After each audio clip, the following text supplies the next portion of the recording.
बिहार की सियासत का रंग हर 5 साल में बदलता है, लेकिन इस बार चुनावी मैदान में जो हलचल है वह पहले से बिल्कुल अलग है। वजह है प्रशांत किशोर की एंट्री। पीके की जन स्वराज पार्टी ने मैदान में आते ही समीकरणों को उलझा दिया है। सवाल ये है कि क्या बिहार की राजनीति में वाकई कोई नया किंग मेकर जन्म ले रहा है या फिर पुरानी जुगलबंदी एनडीए और महागठबंधन ही 2020 की तरह मुकाबले को बांध दे रखेगी। दर्शकों, आपको बता दें कि पूर्णिया की 24 सीटों पर चुनावी माहौल हमेशा से ही दिलचस्प रहा है। यहाँ मुस्लिम आबादी करीब 46% और अनुसूचित जाति लगभग 14% है। ऐसे में जातीय समीकरण हर पार्टी की रणनीति का केंद्र होते हैं। 2020 में एनडीए को यह 12 सीटें और 36% वोट मिले थे। ताजा सर्वे बता रहा है कि इस बार भी तस्वीर लगभग वैसी ही है। गठबंधन थोड़ा आगे दिख रहा है, जैसे पिछली बार 7 सीटें मिली थी, लेकिन यह जन स्वराज की पकड़ उतनी मजबूत नहीं है। मतलब साफ है, पीके को उत्तर बिहार में पांव जमाने के लिए अभी लंबा सफर तय करना होगा। दर्शकों, अब आते हैं भोजपुर पर। यहाँ 22 सीटें हैं और दिलचस्प बात यह है कि मुस्लिम आबादी सिर्फ 9% है, लेकिन अनुसूचित जाति की आबादी लगभग 22%।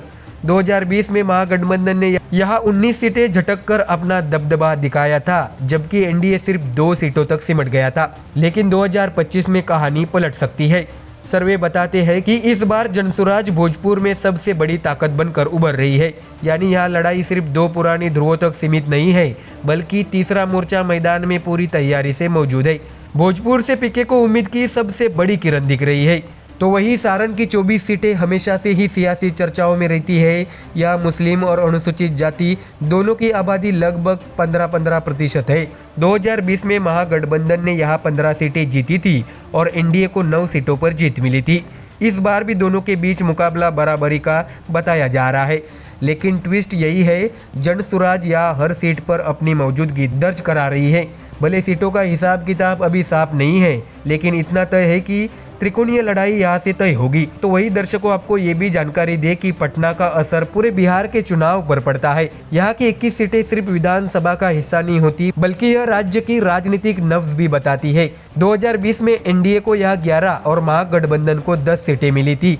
इस बार भी सीटों के हिसाब में बदल नजर नहीं आ रहा है, लेकिन ध्यान देने वाली बात यह है कि जनसुराज ने पटना में अपनी मजबूत पकड़ बना ली है। यहाँ के युवा, पढ़ा लिखा तबका और शहरी वोटर पीके की बातों को गंभीरता से सुन रहा है।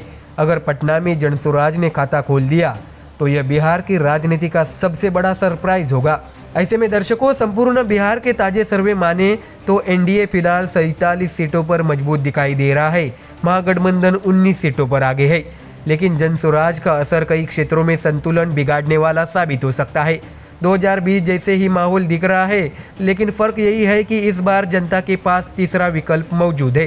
पीके की एंट्री ने सिर्फ माहौल को बदला नहीं, बल्कि पुराने दावेदारों की नींद भी उड़ा दी है। ऐसे में दर्शकों, क्या जनसुराज वाकई सीटों में तब्दील हो पाएगी या सिर्फ वोट काटने वाली पार्टी बनकर रह जाएगी? क्या भोजपुर और पटना जैसे इलाकों में पीके अपनी पार्टी के लिए पहचान गढ़ पाएंगे? और सबसे बड़ा सवाल ये, क्या 2025 का चुनाव भी 2020 जैसा ही साबित होगा या फिर इस बार बिहार की राजनीति कोई नया अध्याय लिखेगी? कुल मिलाकर बिहार का चुनावी संग्राम अब 2 बनाम 1 की बजाय 2 बनाम 1 नया हो चुका है। जनता के लिए चुनाव का यह नया दौर सिर्फ वोटों का खेल नहीं, बल्कि भरोसे की नई परीक्षा भी होगी। तो दर्शकों, फिलहाल इस खबर में इतना ही। देश और दुनिया की बाकी और खबरें जानने के लिए जुड़े रहिए हमारे चैनल MDR न्यूज के साथ। धन्यवाद।